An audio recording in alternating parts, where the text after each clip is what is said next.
আজকে রান্না করতে নিয়েছি মোচার দোকান ডালনা। এই যে আমি মোচা সিদ্ধ করে নিয়েছি।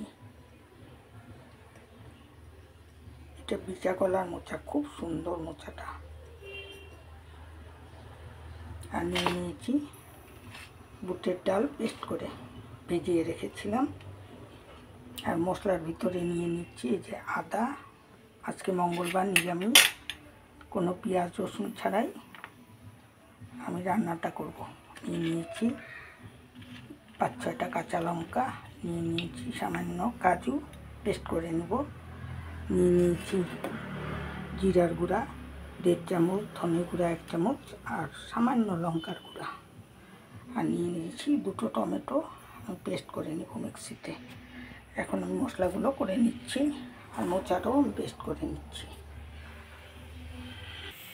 করে নিলাম জিরার গুঁড়া, ধনের গুঁড়া আর শুকনা লঙ্কার গুঁড়া আর কাঁচা লঙ্কা দিয়ে পেস্ট করে নিলাম।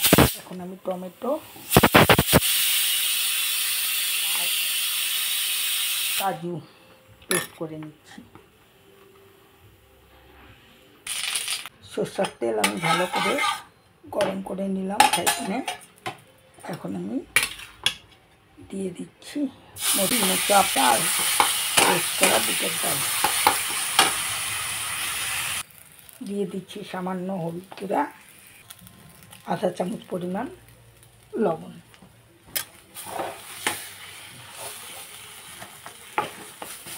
এখন আমি ভালো করে মিশিয়ে ফ্রাই করে নেব। এই মোচার দোকান ডালনা খেতে কিন্তু দুর্দান্ত লাগে। আর যেহেতু মঙ্গলবার, তাই পেঁয়াজ রসুন ছাড়াই আমি মোচার দোকান ডালনাটা করছি। মোচা আর বুটের ডাল আমি পেস্ট করে নিয়ে ফ্রাই করে নিয়ে বরফি আকারে তৈরি করে নিলাম। দেখো দেখতে কি সুন্দর লাগছে। বরফিগুলো ভাজার জন্য এখন আমি কড়াইতে দিয়ে দিলাম সরষের তেল। মোচার ধোকার ডালনা করার জন্য আমি কয়েকটা মোচার ধোকা ভেজে নিলাম। বাকিগুলোই আমি একই প্রসেসে ভেজে নেব। মোচার ধোকা ভাজা করা তেলের উপরে আমি দিয়ে দিচ্ছি জিরা ফোড়ন, 2টো দারচিনি আর 2টো এলাচি,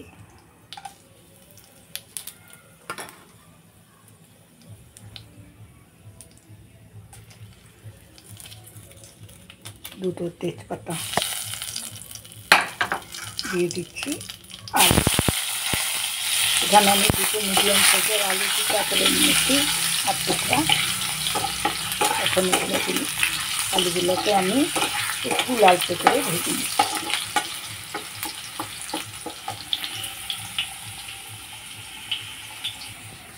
আলুগুলোকে একটু লালচে করে ভেজে নিলাম।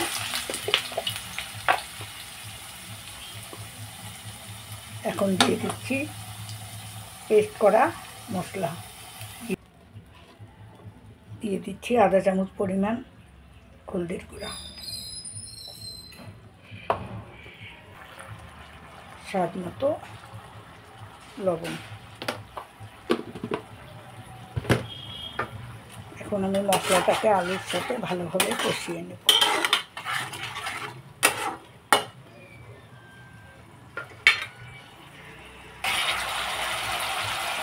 এখন দিয়ে দিচ্ছি পেস্ট করা টমেটো আর কাজু।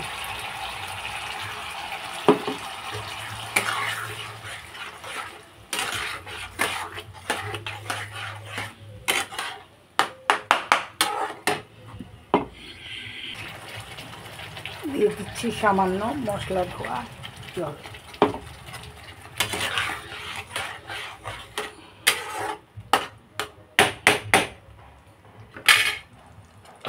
এখন ঢেকে দিচ্ছি। মশলার সাথে আমি আলুও কষিয়ে নিলাম। এই যে মশলাটা থেকে তেলে ছেড়ে দিয়েছে, এখন দিয়ে দিচ্ছি পরিমাণ মতো জল।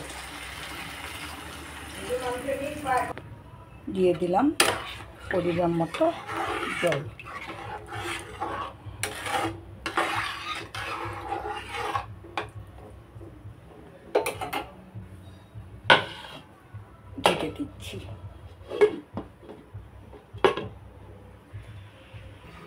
ঢাকনা খুলে দিলাম।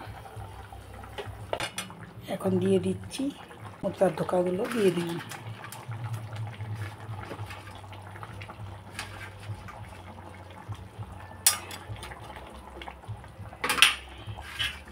এখন আবারও 2 মিনিটের মতো ঢেকে দিচ্ছি, একটু ফুটিয়ে নিয়েই নামিয়ে দেব। এই যে রান্না করে নিলাম মোচার ধোকার ডালনা। যারা প্রথম থেকে আমার পাশে আছো তাদের জন্য রইল আমার আন্তরিক ভালোবাসা ও শুভেচ্ছা। আর যারা প্রথম দেখছো প্লিজ একটা সাবস্ক্রাইব করে পাশে থেকো। আমি অনেক দিন ভিডিও দিতে পারিনি, তোমরা একটু আমাকে সহযোগিতা করো যাতে আমি এগিয়ে যেতে পারি। তোমরাও এইভাবে, আমিও তোমাদের ভিডিও দেখব।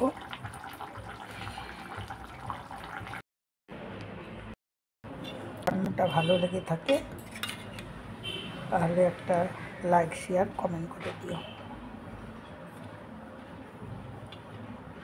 সকলে ভালো থেকো, সুস্থ থেকো। যত তাড়াতাড়ি সম্ভব আবার নতুন রান্না নিয়ে চলে আসবো বা যে কোনো ভিডিও নিয়ে চলে আসবো। আজ এই পর্যন্ত।